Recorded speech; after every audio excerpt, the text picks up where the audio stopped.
Bismillahirrahmanirrahim. Alhamdulillahirabbil alamin. Wassalatu wassalamu ala sayyidina Muhammadin wa ala alihi washabihi ajmain. Amma ba'du. Assalamualaikum warahmatullahi wabarakatuh. Segala puji bagi Allah pengatur alam semesta. Selawat beserta salam kami limpahkan kepada junjungan Nabi besar Muhammad sallallahu alaihi wasallam beserta para sahabat beliau dan para keluarga. Alhamdulillah, pada pagi hari yang berbahagia ini kita telah berjumpa kembali, yaitu di dalam rangka mengenal jati diri ya. Kita harus benar-benar paham diri, tahu diri bahwa siapa kita yang sebenarnya. Maka kita mulai pengenalan kita ini dari pengenalan alam, pengenalan Alkitab, pengenal segala-galanya. Itu namanya orang makrifat. Orang makrifat itu ya orang yang segala sesuatu itu harus belajar dikenal. Itulah namanya orang makrifat. Maka arti makrifat itu adalah mengenal artinya. Maka adanya hadis man arofa nafsahu faqad arofa rabbahu. Barang siapa yang mengenal dirinya sendiri, sesungguhnya ia telah dapat mengenal Tuhannya. Ini hadis sahih ya, hadis Rasulullah sallallahu alaihi wasallam. Maka oleh sebab itu kita harus mengenal segala-galanya, termasuk kita sampai mengenal ilmu ya, ilmu serinci-rincinya, sedetil-detilnya. Nah, secara tafsili, secara ijmali dan secara global atau karena di sini ya di dalam pengenalan ilmu mengenal jati diri ini ada yang kalimah harful dan lain sebagainya, metamor, sindiran dan lain sebagainya. Nah, ini yang harus kita perhatikan. Tapi sekarang sudah kebanyakan kita uraikan ya, kebanyakan kita sudah jabarkan, maka tidak terlalu merupakan metamor atau sindiran, tidak terlalu menyindir dalam artinya. Sekarang kita los-losan saja, makanya kita sering saya jabarkan ya, supaya betul-betul pemahamannya kita pahami. Dan juga sekarang kita harus belajar juga mengenal yang semacam pembagian alamat pahlawan ya. Ini pembagian alamat pahlawan sedikit kami ulaskan karena orang makrifat itu semua dikenal. Sampai ilmu kebatinan, sampai ilmu pengobatan, ilmu segala-galanya itu harus kita miliki sebenarnya dan harus kita tahu namanya. Itulah orang makrifat. Orang makrifat itu segala sesuatu dikenal. Itulah makrifat sebenarnya. Kalau mau tahu aslinya makrifat itu ya, segala sesuatu dia kenal sampai mengenal kanuragan, ketikjayaan dan lain sebagainya. Insya Allah kita ada kitabnya semua. Kalau memang mau mempelajari ilmu kanuragan, ketikjayaan dan lain sebagainya itu ada kitabnya. Satu kitab malah itu kalau memang kita mau pelajari. Tapi ini kita akan pembagian alamat pahlawan ya, pembagian alamat pahlawan. Maka barang siapa yang mau menggunakan ilmu keduniaan dalam artinya, ini kita akan bagikan alamat pahlawan ya. Kita selipkan dalam artinya, memang ada di dalam kitab ini sendiri. Seperti contoh ya, kalimah Allah ini kita lapaskan beserta napas. Nah, ini pembagian alamat pahlawan ya. Kita disuruh kalimah Allah ini kita lapaskan beserta napas. Kita ikut napas maksudnya ya. Kalimah Allah ini maksudnya. Ingat, kalau kalimah Allah ini kan sudah sering kali saya jabarkan ya, bahwa nama zatnya itu Allah. Nah, itu yang paling bagus, paling terbaik jadi amalan kita juga Allah, itu yang terbaiknya. Begitu. Maka inti sari yang terkandung di dalam Al-Quran itu adalah Allah. Begitu. Inti yang ada di dalam alam ini adalah Allah. Inti yang ada di dalam diri ini adalah Allah. Nah itu. Maka semua itu Allah. Ucapan batin. Nah, sekarang kita dianjurkan, disuruh untuk mengikuti napas. Nah, ini secara pembagian alamat pahlawan ini ya.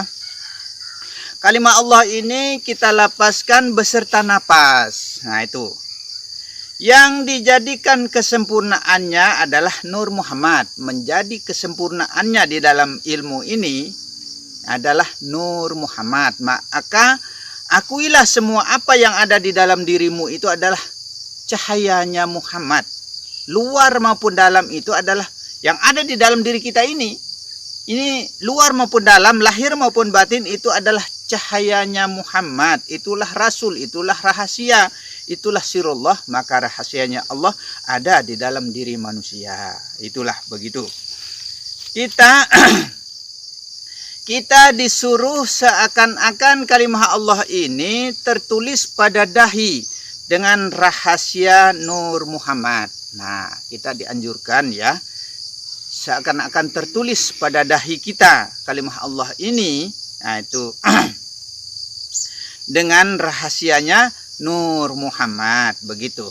Kita etikatkan, kita tetapkan pendirian kita kuat, maksudnya tekad, nekat, maksudnya tetapkan pendirian kita seperti itu, atau tetapkan begitu, atau nyatakan seperti matahari terang benderang. Nah, itu seakan-akan kita lihat kalimat Allah ini di dahi kita, begitu. Seakan-akan memancarkan cahaya, yaitu cahaya Nur Muhammad terpancar di dalam dahi kita. Itu terang benderang dalam dahi kita. Nah, itu begitu caranya. Ini pembagian alamat pahlawan ya. Nah, karena yang menjadi pahlawan-pahlawan kita itu pada zaman peperangan dulu ya, peperangan Belanda dan lain sebagainya, itu adalah orang-orang makrifat yang jadi pahlawan-pahlawan kita. Begitu, yang berani mati, berani ditembak dan lain sebagainya. Bahkan nanti akan kita pelajari nama alamnya Allah itu. Kelebihannya nama alam Allah itu ya, segala jenis senjata apapun tidak akan menyentuh di tubuh. Nah, itu kelebihannya kalau kita mempelajari nama alam Allah itu. Begitu kita ingat saja nama alam Allah itu, nanti asal kita ingat saja, itu segala senjata apapun tidak akan menyentuh di tubuh, insya Allah ya. Itu nanti kalau kita mempelajari nama alam-alam Allah itu, termasuk kita sudah berada di alam ketuhanan. Begitu kelebihannya. Menyemburkan segala cahaya, yaitu seakan-akan menyemburkan segala cahaya di dahi kita ini kepada makhluk yang memandangnya. Nah, supaya dipandang oleh makhluk itu seakan-akan bercahaya di dahi kita, begitu. Kita himpunkan pada cahaya kita, yaitu pandangan. Kita himpun pada cahaya kita, yaitu cahaya pandangan ini. Cahaya pandangan ini adalah cahaya yang terbesar ya. Cahaya pandangan kita ini adalah cahaya terbesar, yaitu pandangan Allah. Begitu saja intinya. Maka jadilah satu dengan kita, satukan. Yaitu, jadilah satu dengan kita, beserta Allah memerintahkan batang tubuh. Nah, beserta Allah memerintahkan batang tubuh. Maka menjadilah mereka itu takut serta kasih sayang dengan kita. Maka jadilah mereka itu takut dan kasih sayang dengan kita. Jika baik makrifatnya dan ingin memakai ilmu ini, niscaya tidaklah kuasa segala makhluk berkata-kata jahat di hadapan kita, dan jika ia marah sekalipun. Nah, ini alamat pembagian pahlawan ya, bagi yang mau menggunakan kelebihan dunia, dalam artinya ini tertera di dalam kitab ya. Itu seperti itu caranya. Maka makin baik makrifatnya, makin baik juga ilmunya. Maka kenallah ilmu ini dari awal sampai akhir, jangan dilewati. Insya Allah akan paham semua. Itulah orang marifat. Orang marifat itu orang kenal, semua dikenal. Itulah namanya orang marifat. Arti marifat itu mengenal artinya, tapi bikin kita bingung saja dengan orang-orang marifat ini ya, begitu. Tapi awas, jangan sampai salah jalan. Jangan sampai kita sudah mau mencapai kepada Allah, marifatullah, tapi jadinya malah mak repot. Jangan sampai jadi mak repot, merepotkan orang banyak saja. Nah, itu maka Kalau kita sudah paham dari dalam ilmu ini, sudah simpan sudah di dalam hati, simpan sudah di dalam batin, di dalam kalbu kita, baik-baik simpan sudah tenggelamkan di dalam batin kita, begitu. Maka kalau kita sudah paham di dalam ilmu ini, jangan dikeluarkan lagi, begitu. Jangan dikeluarkan lagi, jangan dipamer-pamerkan, jangan ditunjukkan, takut orang salah paham, takut orang tidak mengetahui. Akhirnya nanti kita akan jadi bahan pembicaraan orang. Kalau ini biarkan sudah semacam saya ini sudah terlanjur kita keluarkan, dan juga makanya pemahamannya semua itu akan kita berikan sedetil-detilnya supaya kita betul-betul paham dalam ilmu ini, begitu saja. Nah itu kalau tidak bisa menguraikan, menjabarkan dan lain sebagainya, jangan dikeluarkan, begitu saja caranya ya. Asal dan usul ya, asal dan usul. Adapun arti asal itu zat, arti asal itu adalah zat ya. Arti usul itu sebenarnya sifat. Nah sifat ini yang disebut tidak berdaya itu, badan ini tidak berdaya tanpa adanya empu bayang-bayang atau pemilik bayang-bayang. Itu yang disebut bayang-bayang, itu adalah badan ini. Badan ini adalah bayang-bayangnya Allah, begitu saja sudah. Tidak akan bergerak badan ini tanpa digerakkan oleh Allah, begitu saja. Tidak usah kita pakai sindir-sindiran, bayang-bayang, begitu saja sudah. Badan ini tidak akan bergerak tanpa adanya Allah yang menggerakkan sebagai empu penggerak di dalam diri ini. Begitu saja sudah. Supaya kita betul-betul paham ya. Bermula sembahyang 5 waktu sehari semalam itu ya. Sembahyang 5 waktu sehari semalam itu, yang terdiri dari 17 rakaat dan 17 Fatihah, itu asalnya dari huruf 2 pada perkataan alhamdu ya, pada perkataan alhamdu. Berasal dari huruf 2, kalimah 2 ya, dari huruf 2 pada perkataan alhamdu. Nah itu. Dan kenyataan Allah di dalam waktu. Nah, kenapa dikatakan bahwa kenyataan Allah itu di dalam waktu? Maka kalau kita sholat ya, seakan-akan Allah itu berwujud nyata di dalam sembahyang kita itu. Kalau tidak seperti itu, sia-sia kita sholat, tidak ada artinya, tidak ada manfaatnya. Begitu. Seakan-akan kenyataan Allah itu ada di dalam waktu, ada di dalam diri, begitu. Maka berdiri tegaknya di dalam sholat adalah berdiri tegaknya Allah atau berdiri tegaknya alif. Kalau dulu sering kita dengar ya, berdiri tegaknya alif seperti huruf alif katanya. Tapi tidak dilangsungkan kepada Allah. Padahal maksudnya alif itu Allah maksudnya, begitu. Maka berdiri tegaknya kita di dalam sholat itu adalah seolah-olah berdiri tegaknya Allah. Bukan seolah-olah lagi, begitu. Nah itu karena sekarang kita belak-belakan saja sudah begitu. Tidak disindir-sindir lagi. Seolah-olah, bukan seolah-olah lagi ya. Pokoknya berdiri tegaknya Allah saja sudah di dalam sholat, begitu. Rukunya Allah, sujudnya Allah, begitu saja sudah. Lagi saya mengungkapkan seolah-olah, ya berarti kan belum nyata jadinya. Ini langsung saja belak-belakan saja kita begitu. Kenyataan Allah itu di dalam waktu ya, ini dikatakan di dalam kitab ya. Kenyataan Allah itu ada di dalam waktu seperti sabda Rasulullah Sallallahu Alaihi Wasallam. Ini sabda Rasulullah. La yasi'us sholati illa bil wakti. Nah, ini kata Rasulullah. Artinya tiada sah sembahyang mereka itu, tidak sah kita sembahyang ya, kalau kita tidak mengenal waktu ya. Jika kita tidak mengenal waktu. Nah, itu. Karena nyatalah zatnya Allah itu di dalam waktu. Nah, kenapa dikatakan nyata zatnya Allah itu di dalam waktu? Wujud itu, zatnya Allah itu adalah wujud. Maka wujudnya Allah itu meliputi apa yang ada di bumi maupun di langit. Wujud kita ini, rupa kita ini, rupa yang dalam ini adalah rupanya zat itu, rupanya zatnya Allah itu rupa dalam dan rupa luar itu sama. Maka dikatakan bahwa seperti air dalam gelas sama warnanya, begitu. Kehendak dalam, kehendak luar, cara dalam, caranya luar, begitu. Karena yang luar ini tidak akan bergerak kalau tidak digerakkan oleh empunya penggerak Allah, begitu saja maksudnya, begitu. Karena nyata zatnya Allah di dalam waktu yang 5. Seperti kata Sayyidina Ali. Nah, kata Sayyidina Ali lagi. Tadi kata Rasulullah. Sekarang kata Sayyidina Ali ya. La a'budu rabbana lam yara. Ini kata Sayyidina Ali ya. Artinya, tiada ku sembah Tuhanku jika tiada kulihat akan Dia. Perhatikan kata Sayyidina Ali ini ya. Tiada ku sembah Tuhanku jika tiada kulihat akan Dia. Seakan-akan kita melihat Allah di dalam diri ini. Seakan-akan kita melihat Allah di dalam berdiri tegaknya solat itu. Supaya benar-benar diterima oleh Allah Subhanahu wa Ta'ala.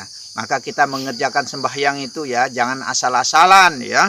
Kalau kita asal-asalan ya sama saja kita tidak dapat upah begitu. Kita tidak dapat upah. Tapi kita ini maunya upah saja yang kita hitung. Padahal kita belum pelajari cara yang sebenarnya di dalam sholat ya. Surga saja yang kita pikirkan. Jangan sampai nanti jadinya kita sholatnya itu bukan karena Allah. Tapi sholat karena surga. Neraka saja yang kita takutkan, jangan sampai nanti jadinya sholat neraka. Nah, jangan sampai seperti itu. Maka konsentrasi pikiran kepada Allah Subhanahu wa Ta'ala. Jangan lalai pikiran kita. Kalau lalai pikiran kita melayang kemana-mana, pikiran kita di dalam sholat, jangan sampai kita dikatakan oleh Allah, fawailul lil musallin. Neraka wail baginya orang yang lalai di dalam sholatnya. Sedang sholat loh. Saat sholat, pikirannya melayang kemana-mana, batinnya melayang kemana-mana. Itu yang disebut dengan lalai di dalam sholatnya. Sedang sholat loh lalai. Nah, seperti itu. Maka neraka wail hukumnya bagi orang yang lalai batinnya pada saat dia sholat. Begitu saja. Jika tiada kulihat akan Dia. Artinya, aku lihat Tuhanku di dalam waktu jua.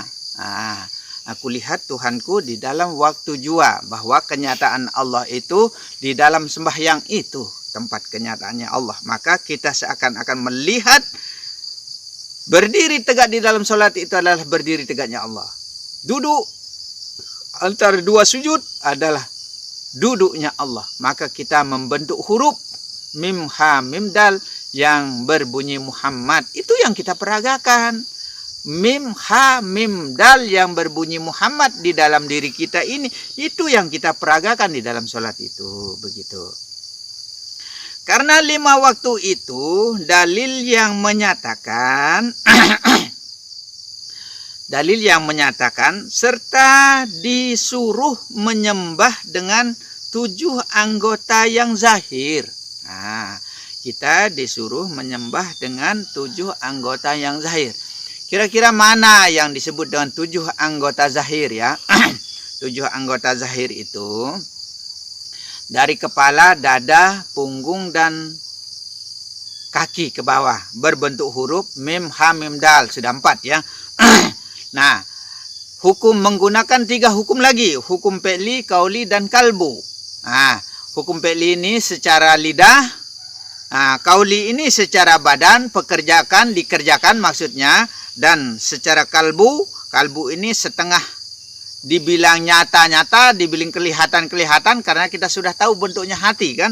Nah itu, dibilang di dalam memang di dalam. Nah itu, tapi sama bentuknya seperti hatinya sapi lah, hatinya apa, sama seperti itu kalau kita pernah melihat hatinya sapi atau dipotong seperti itu. Tapi isi itu yang zahir termasuk. Tapi di dalam kalbu ini, di dalam hati ini, disitulah tempatnya kalbu mukminin. Supaya menjadi kalbu mukminin, maka benar-benar ingat kepada Allah atas segala kehendak. Itu adalah kehendaknya Allah dalam ruku, sujud, dan lain sebagainya itu. Insya Allah seperti itu caranya.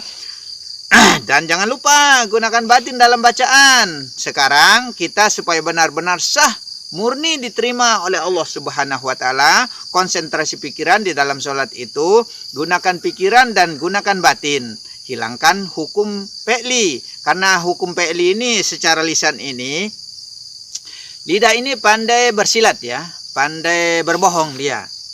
Nah itu, makanya sekali bacaan kita fasih, bacaan kita bagus, tajwidnya bagus, semuanya bagus, tapi kalau hati kita melayang kemana-mana sama saja tidak ada artinya, maka sia-sialah pahala sholatnya kita. Nah, kalau saya menyebut pahala di sini ya, karena saya ingat kemarin itu kurang tahu, saya tidak ingat ya, mungkin yang dari Malaysia kan dari mana yang mengatakan. Kita lanjutkan saja sudah, saya lupa orangnya itu, dari mana ya. Adapun asal usul kenyataan waktu itu, nah, asal usul kenyataan waktu yang 5 maksudnya itu adalah sebagai berikut. Nah, sebagai berikut. Oh, saya ingat lagi perkataan yang dari mana, nggak tahu orangnya. Itu ya. Dia bilang apa yang merupakan petunjuk itu, katanya keluarkan saja. Ini kan sifatnya mengajarkan.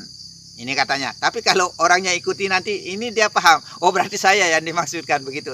Saya tidak tahu namanya dan dari mana orangnya, saya lupa ya.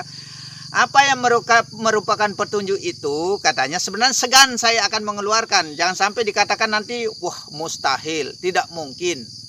Tidak ada kata tidak mungkin, tidak ada kata mustahil bagi Allah. Nah, itu sebenarnya ya. Nah, itu kun payakun, apa kata Allah? Nah, itu. Nah, di situ maka dia mengatakan bahwa karena ini sifatnya mengajarkan, katanya, keluarkan saja. Nah, berarti ini pendapat kita semua termasuk ya, termasuk pendapat orang banyak mewakili dalam artinya insya Allah, maka satu persatu saya keluarkan. Begitu saya tunjukkan supaya benar-benar kita paham. Selama ini ya ilmu tidak terbongkar karena apa? Orang takut mengajarkan, takut orang berkata mustahil atau tidak mungkin. Tapi bagi orang marifat itu tidak ada kata mustahil, tidak ada kata tidak mungkin. Nah, itu bagi Allah itu. Seperti itulah orang-orang marifat itu. Nah, maka akan saya keluarkan juga, ini merupakan petunjuk ya, merupakan petunjuk kepada saya, ya ini sudah agak lama ya. Saya akan katakan, mumpung kita lagi membahas mengenai sholat ya, karena kita sudah sampai ke pembahasan sholat ini. Pas supaya benar-benar kita yakini, ini merupakan petunjuk kepada saya dan akan saya tunjukkan karena ini termasuk pendapat kita semua ya. Karena keluarkan saja apa yang merupakan petunjuk itu, ini sifatnya mengajarkan, makanya saya keluarkan satu persatu begitu.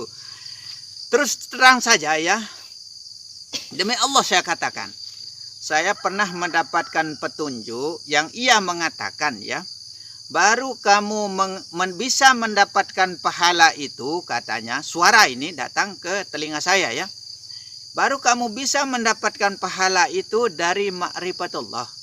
Ini kata petunjuk ini. Saya lagi sadar, saya lagi biasa begini. Nah itu, nah, baru kamu bisa mendapatkan pahala itu, yaitu dari ma'rifatullah, katanya. Kalau pekerjaan syariat itu, katanya, hanya sepaat yang kamu dapatkan. Nah, ini bahasanya petunjuk yang datang kepada saya ya. Kalau pekerjaan syariat ini hanya sepaat yang kamu dapatkan. Sekarang kita akan bahas mengenai sepaat ya. Bagaimana sih sebenarnya yang dibilang sepaat ya? Kita akan membahas sepaat. Makanya sering kita dengar ya, para ustaz-ustaz kita di segala penjuru dimanapun kalau ceramah ya, pasti ia mengatakan terakhirnya ceramah biasanya ya, pasti ia mengatakan mudah-mudahan kita mendapatkan syafaat dari Rasulullah Sallallahu Alaihi Wasallam. Sering kali saya dengar kata-kata ini. Maka benar ya, di dalam pekerjaan syariat ini hanya syafaat yang kita dapatkan. Ini petunjuk yang datang kepada saya ya, secara langsung ya. Nah itu syafaat yang kita dapatkan. Yang namanya syafaat itu ya, pegel juga kaki ini. Yang namanya syafaat ini ya, itu ibarat orang meminta sedekah, umpama contoh ya, contoh nih, minta sedekah. Ya kalau kita diberikan banyak, alhamdulillah. Kalau sedikit, ya alhamdulillah juga. Kalau tidak dikasih, alhamdulillah juga tidak dikasih. Nah seperti itulah syafaat itu. Karena kita minta-minta, ngemis-ngemis kepada Allah, dalam artinya kita minta-minta syafaat itu kepada Allah, kepada Rasulullah, melalui Rasulullah Sallallahu Alaihi Wasallam. Maka cara ibarat bahasa orang Lombok pengasih AC begitu. Kalau bahasanya orang Lombok ya pengasih AC, ya kalau mau diberikan banyak, kalau sedikit ya terserah yang mau memberikan, namanya orang memberi. Kayak orang minta sedekah ya, kayak orang minta sedekah itu, minta sedekah katanya umpama. Ya kalau diberikan banyak ya alhamdulillah, kalau enggak juga ya alhamdulillah. Nah, seperti itulah sepaat itu. Maka pengasih asik kalau istilah bahasa Lomboknya, membeja entah nasi dengan lah begitu. Nah, pirih jaga entah pengasih asik, nah, itu bahasa Lomboknya. Itulah namanya sepaat. Begitu. Maka sudah jelas ya, saya katakan ini merupakan petunjuk yang datang secara langsung kepada saya supaya ada manfaatnya dan berguna bagi kita semua. Jangan saya sendiri saja menggunakan, supaya kita tahu betul, baru kamu bisa mendapatkan pahala itu dari ma'rifatullah atau mengenal Allah. Begitu. Dan pekerjaan syariat itu hanya sepaat yang kamu dapatkan. Inilah sebabnya ya. Inilah sebabnya dikatakan oleh siapa kemarin yang makrifat yang amburadul itu ya. Makanya dikatakan orang syariat itu dikatakan seperti anak kecil. Ibarat anak kecil ya, tapi maaf bukan saya mengikuti itu. Ini menghina namanya seperti itu. Seperti itu caranya, menghina sekali namanya. Tapi ini maaf ya. bukan begitu caranya kita menunjukkan agama itu sebenarnya.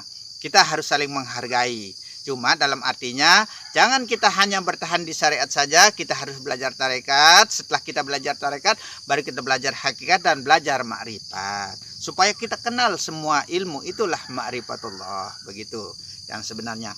Maka pantas dianggap anak kecil karena ya begini ya.